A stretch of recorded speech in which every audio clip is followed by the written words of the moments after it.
All right, everyone, it's time to talk about student loan debt because if anything else, Bernie Sanders has managed to do one thing, which is that one of his more important issues, which is student loan debt and student loan debt forgiveness, he's managed to inject it into the wider political debate, which is something like in 2016. Did we really see a debate over this? No, we saw a debate over college affordability, but nobody had ever suggested, hey, you know what we should do? We should just erase all the student loan debt, no problem. Warren, by the way, grifter that she is, and the Bernie bros are right about Elizabeth Warren. I mean, it's a broken clock situation, but you're 100% right. Warren has stolen Sanders' idea, but if you look at the fine print, it's not even complete student loan debt forgiveness. It's like a forgiveness of a certain amount over a certain amount, a certain percentage of that over time or something with conditions. And it's just like the DC-ification of an initially simplistic idea, which is, hey, let's just write off the debt. Now, I oppose writing off the student debt. I say this, by the way, some people say, well, that's because you're a right-winger or something. No, I've actually got about 30 grand of student loan debt, so I do have skin in the game. My perspective comes from being simply in the middle class. I'm looking at the proposals that Sanders and similar people are making, and I'm saying, if you write off my debt, I'm paying, what is it, 400 and something a month. I expect that I would pay at least that much in additional taxes, regulations, and cost of living under the economic proposals made by Sanders. So I don't get any benefit. If you're in the middle class, the solidly middle class, and you've got a moderate to high amount of loan debt, I do not expect that you would get any benefit whatsoever. And at the end of the day, people vote for what's beneficial to them economically. I also try to think about what's beneficial to the poor, and that's still figure in too, and I'll say why. Until a couple of years ago, I was poor. I've been throughout my entire life until very recently, because my work took off, my publishing took off. I really worked hard for like 3 fucking years nonstop, 7 goddamn days a week to get where I am. And now I can enjoy the fruits of my labor. It's more capitalistic than the general economy, because until recently the internet wasn't really taxed or anything. I look back. For most of my life, I was in the lower echelon of the working class. The highest I ever got was kind of to the margins of the upper working class there for a few years, and for a while, I was one step from homelessness. I've literally been close to that before. When I was at UVM for a while there, didn't have a place to go. I ended up having to crash for spring break with somebody from work for several weeks. I had nowhere to go. I was literally making a contingency for like 20 bucks. Wouldn't it be good if I got just like a hunting knife, I can probably make like a teepee or a lean-to in the Centennial Woods, and I guess I can live out there because it's not that cold, and I don't know. I was literally thinking about what to do if homeless. It's happened in my life. So don't think I don't know what it's like to be poor. Don't think I don't have pity for the poor. Like when people on the right say, well, the poor are poor because they don't work hard. Bullshit. They work harder than you half the time. It's like I support food stamps, which should arguably be extended and expanded, not reduced. The basic premise of taking care of those that are less fortunate as a society in order to prevent larger problems is one that can be debated, but that I have a soft spot for that's maybe deviates from normal libertarians. Okay, so fucking sue me for not being a purist. But writing off the student loan debt won't do anything good. What you would do is first you harm the poor. Because if you write off that, $1.5 trillion or so forth, what are you going to do? You're going to take it from taxes or inflate the currency. Because the problem is Bernie Sanders is not merely proposing writing off the student loan debt. He's also proposing centralizing and making public the entire secondary education system. So the entire public secondary education system will be completely government run. So that's tuition free, so that's a year-over-year expense. You're paying for that. Medicine, healthcare, all of that, that's going to be free. In other words, again, paid for by some combination of taxes, tariffs, or inflation. Those are the 3 ways to pay for things. The government doesn't have money of its own. It can take the money from the people. It can print more of the money, thus devaluing each individual unit of that money. Or it can make other states pay for it if they're absorbing goods through a tariff system. By the way, for the first 100 years of the U.S., we've almost solely relied on tariffs. The idea of taxation in the way that we practice it today was largely absent, and there is something to be said for a system in which domestically there's almost no actual tax contribution. Yeah, it can lead to some problems, but our continent is big and varied enough to generally make most of our own goods. We are capable of that, unlike a small nation that's monocultural. Some Banana Republic sort of thing. Banana Republic, Cigar Republic, Human Trafficking Republic in some cases, Libya. Functionally a republic still, on paper at least.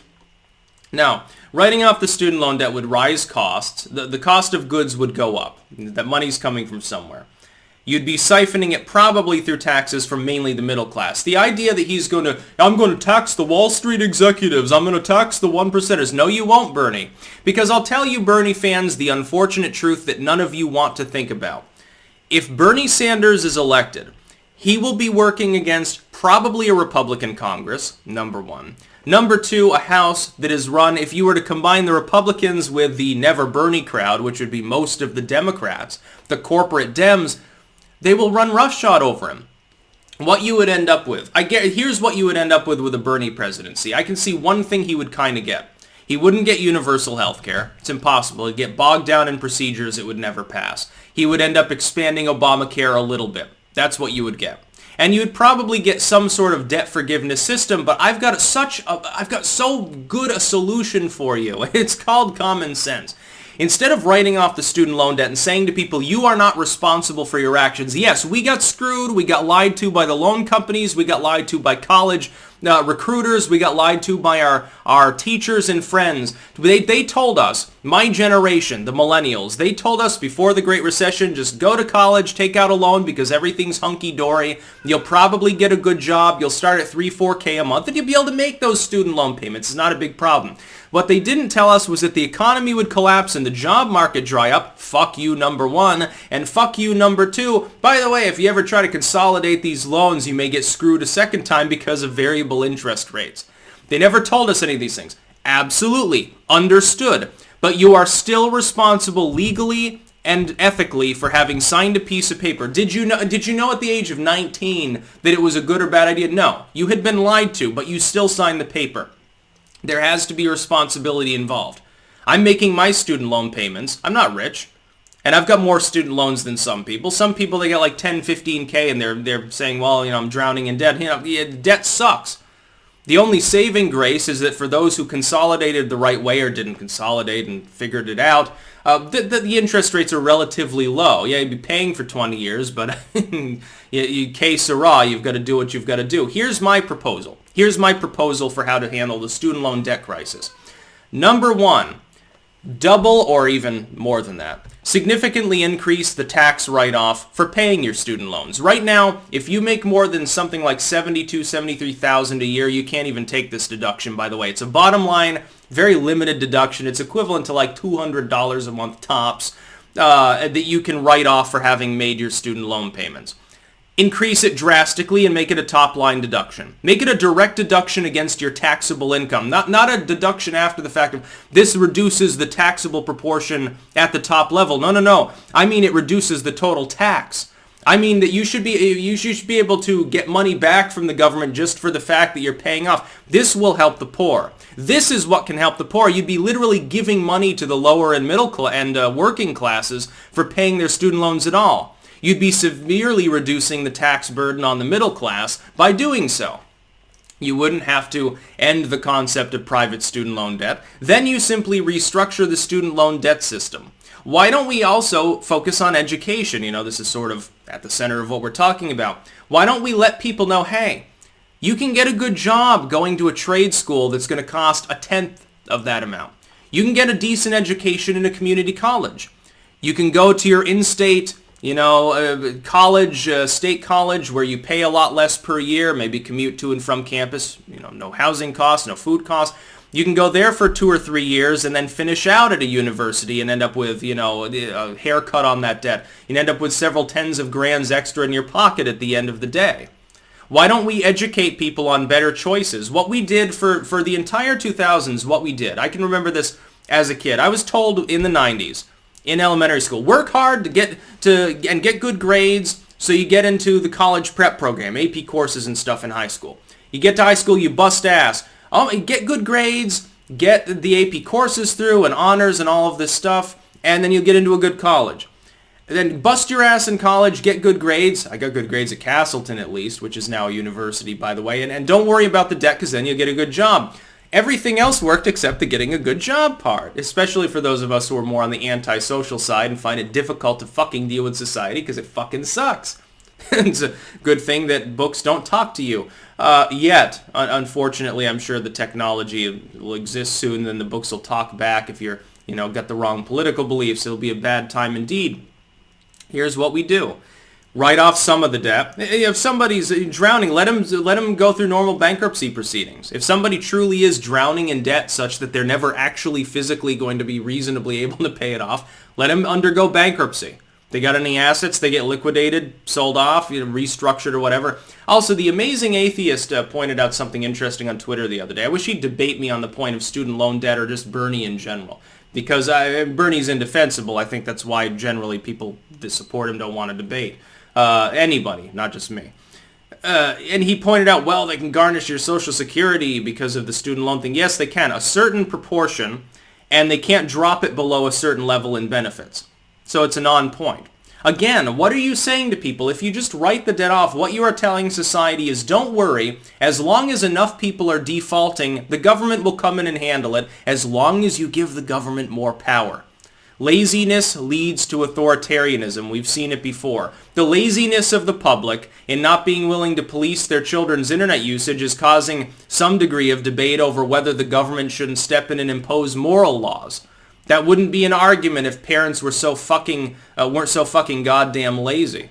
And the fact that the government bumblefucked the economy back to Timbuktu is partially the reason why we're having this problem. Part of it's literally just the job market dried up. All those good jobs for 10 fucking years. In the wake of the Great Recession, it took 10 years to dig our way out of it. 10 years. Obama, through the Obama administration, it was a tale of, we're slowly making our way back upwards, mainly with minimum wage jobs underpaying people. We've got a better situation now, but still, you'd need like another 10 years of uninterrupted Trump-style growth in order to compensate, in order to get the job market back. It's great to say unemployment's lower. What about the number of people who would have better jobs if it had been the pre-2007 economy? I'd love to see Trump address this, by the way. But yes, increase the write-off, make it a top-level deduction, make it so that the actual tax that you pay is what's affected instead of the taxable total, which is how deductions for the most part work. Increase that deduction significantly, and raise the income at which you're privy to it. Make it available to more people. Encourage people to go to lower-cost solutions like a trade school, community college and stuff. Why don't we start a federal fund to educate people? Because right now recruiters come in from the big university. Do you think the community college can compete when they give them their offerings and their little pamphlet to the high school class? Oh yeah, here's what we got to offer. Yeah, just ignore Harvard over there that's saying that they want you too. Why don't we educate people on the fact that our community college and trade school system is really fucking good and fairly cheap? In-state college tuition plans instead of going out of state and paying 2-3 times as much. Or the fact that, guess what? Not everyone needs to go to college. If you're a C student, maybe you should just get a job. Maybe you should do your own thing. I'm not casting shade. There's nothing wrong with you. Technically, I don't have a college degree. I dropped out. And I made a right decision because I cut my debt by 20 or 30 grand over what it would be. I'm very glad that I'm a college dropout. Got into a good college, honor society in high school. I'm a smart person. Smart enough to leave. Smart enough to realize the economy is no longer tenable under its current form. But the answer isn't to nationalize the student loan debt, write it off, or as Warren says, it wouldn't even require Congress. I can just sign a piece of paper. No, you can't. Executive branch can't unilaterally wipe out college debt, Warren. You know that you're lying. Even Bernie's not dumb enough to be proposing that. Got to do something. I agree. There is a problem. Something must be done because the situation as it is now is crummy. At the very least, restoring the ability of people to go bankrupt from student loans applies. What the government did under, I believe, Bush was prevent that from happening. I don't know why everyone else can go bankrupt. Anyone else under the sun can go bankrupt, except if it's student loan debt. I think that that's a little bit odd. I think that that's telling. I think somebody might have lined some pockets there. So yeah, there's a proposal. Increase the deduction, increase the income level to get that deduction, educate people, consider the possibility, like right now if you pay dutifully for 10 years, you can get some of it written off, I think, by the government. That system, I guess a lot of people don't even know exists. Only problem is, of course, it counts as income technically, so you still have to pay, some proportion of it back. But you can take advantage of that if you're able to pay that smaller total. That's good. Maybe we should, consider dicking around with that system. But writing it off isn't the right solution. I say this as someone who will be paying their student debt for the next 10 years at least, I'm sure. I will pay considerably more than I technically owe because of interest rates as well. I'm fine with that. I would rather do that to a private company, even if I've been hoodwinked by the system. I'd rather do that than have the government come in, nationalize, and thus ruin the system, which is what would happen. The U.S. government cannot possibly oversee the educational system in a centralized manner without fucking it up like they did basic education. The state should primarily handle that. That way there'd be more competition. It would tend to drag the losers upwards as opposed to dragging the winners down like under the current system with fucking common crap. No child left. All this other stupid shit. You got people that are half literate building the educational system, Bush. There's a bunch of screwy, stupid nonsense going on there. But yeah, there are proposals that you can make other than, hey, let's make it free. Yeah, make it free. Taxpayer funded. So in other words, I don't have to pay that 30 grand. Instead, I got to pay 200-300 grand over the course of my life in extra taxes and fees and cost of living. No, thank you. Not interested. That's about all. Peace out.